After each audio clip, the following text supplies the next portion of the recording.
Hello दोस्तों। दोस्तों आज बात करने वाले हैं रॉलेट एक्ट सत्याग्रह के बारे में। इसमें हम बात करेंगे इसके कंप्लीट थ्योरी प्लस इसके एमसीक्यू प्रश्नों के बारे में, जो कि सभी प्रकार के कम्पिटिटिव एग्जाम के लिए बहुत ही महत्वपूर्ण है। तो दोस्तों चलिए देखते हैं। तो दोस्तों इसमें हम बात करते हैं इसके पृष्ठभूमि के बारे में, थोड़ा जान लेते हैं। तो बात करें तो प्रथम विश्व युद्ध के दौरान भारत में क्रांतिकारी गतिविधियां बढ़ गई। जो प्रथम विश्व युद्ध हुई थी उसके बाद भारत में जो क्रांतिकारी गतिविधियां बढ़ गई। ब्रिटिश सरकार ने आपातकालीन कानून बनाए थे। जैसा अगर बात करें ब्रिटिश सरकार ने जो आपातकालीन कानून बनाए थे वो कौन से कानून थे, तो कानून का नाम था बिना वारंट गिरफ्तारी, प्रेस पर सेंसरशिप। ये ब्रिटिश सरकार द्वारा कानून बनाए गए थे। युद्ध समाप्त होने के बाद भी सरकार ने इन कानूनों को अस्थायी रूप से लागू रखने की योजना बनाई। ये सभी इसकी पृष्ठभूमि थी। चलिए तो इसके बाद हम लोग देखने वाले हैं। अब बात करते हैं यहाँ से रॉलेट एक्ट क्या था। दोस्तों बात करते हैं रॉलेट एक्ट क्या था। तो रॉलेट एक्ट क्या था इसके बारे में जानने वाले हैं।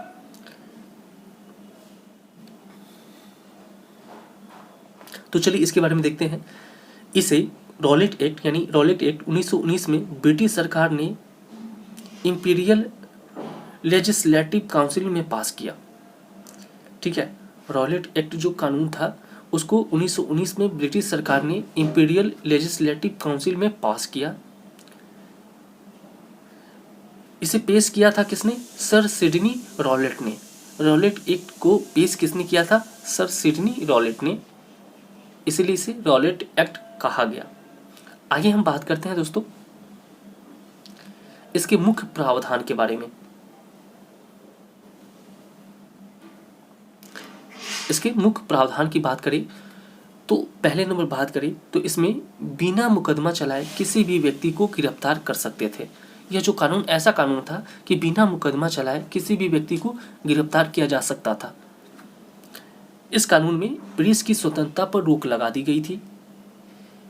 राजनीतिक कार्यकर्ताओं पर निगरानी रखी जा रही थी। कोर्ट में अपील का अधिकार नहीं था, यानी कोई भी मुकदमा चला कुछ भी हुआ तो आप कोर्ट में अपील नहीं कर सकते।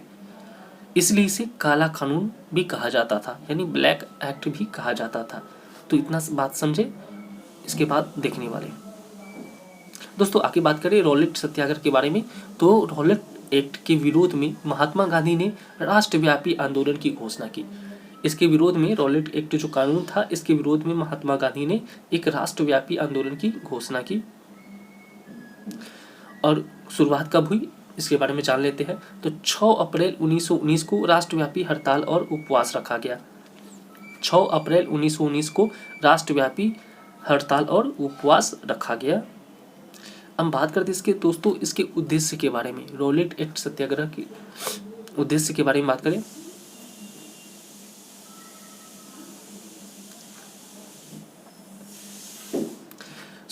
यहाँ पे बात करते हैं 6 अप्रैल जो 1919 को राष्ट्रव्यापी हड़ताल और उपवास रखी गई। इसका उद्देश्य क्या था? इसके उद्देश्य की बात करें तो इसका जो उद्देश्य था इस कानून को शांतिपूर्ण विरोध द्वारा जन जागरण और सरकार पद पर दबाव बनाना था।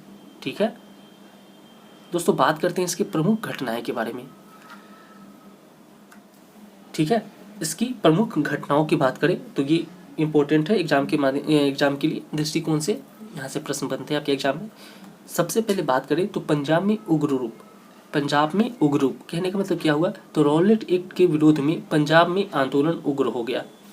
इसके विरोध में जो रॉलेट एक्ट जो कानून था इसके विरोध में पंजाब में आंदोलन क्या हो गया? उग्र हो गया, तेज हो गया। डॉक्टर सैफुद्दीन किचलू और डॉक्टर सत्यापाल को गिरफ्तार कर लिया गया। जो डॉक्टर सैफुद्दीन किचलू और डॉक्टर सत्यापाल जो थे उन दोनों को गिरफ्तार कर लिया गया।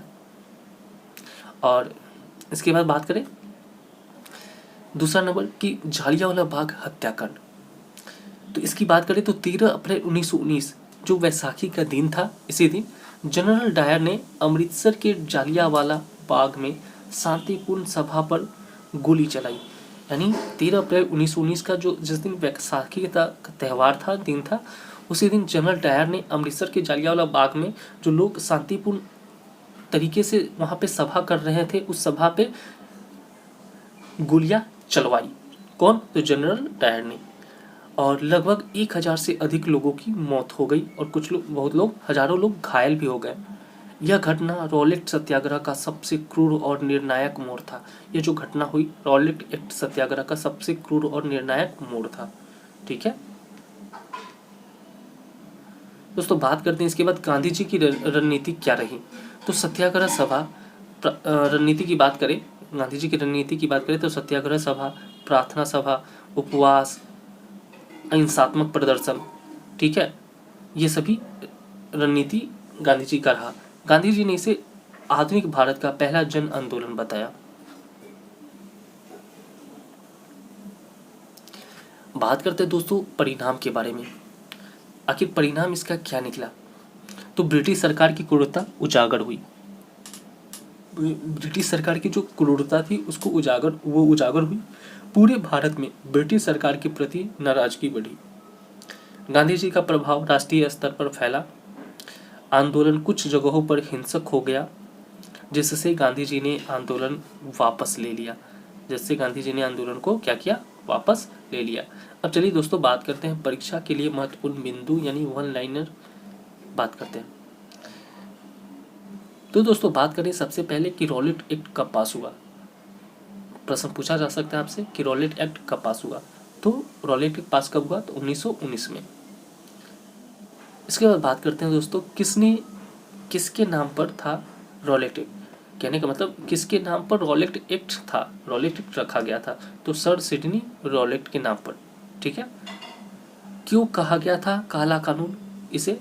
तो बिना मुकदमा गिरफ्तारी कर लिया जाता था, प्रेस पर सेंसर लगा दिया गया था, इन्हीं वजहों से इसे काला कानून कहा जाता था।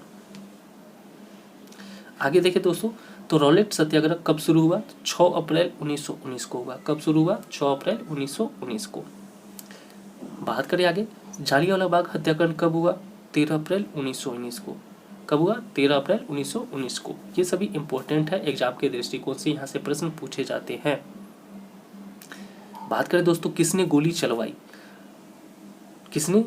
तो जनरल डायर ने गोली चलवाई थी। गांधी जी का पहला अखिल भारतीय आंदोलन की बात करें तो रॉलेट सत्याग्रह ही रहा। गांधी जी का पहला अखिल भारतीय आंदोलन कौन सा था? तो रॉलेट सत्याग्रह था। तो इस प्रकार से दोस्तों हम लोगों ने आज रॉलेट एक्ट सत्याग्रह के बारे में जाना। इसके जितने भी MCQ प्रश्न हैं इस अगले वीडियो में मैं कराऊंगा। मेरे YouTube पे आप नए हैं तो चैनल को सब्सक्राइब कर लीजिएगा, जिससे कि सभी प्रकार की कॉम्पिटिटिव एग्जाम की तैयारी कर रहे होंगे तो उसके लिए बहुत ही महत्वपूर्ण साबित होगा। तो चलिए मिलते हैं अगले वीडियो में, तब तक के लिए धन्यवाद।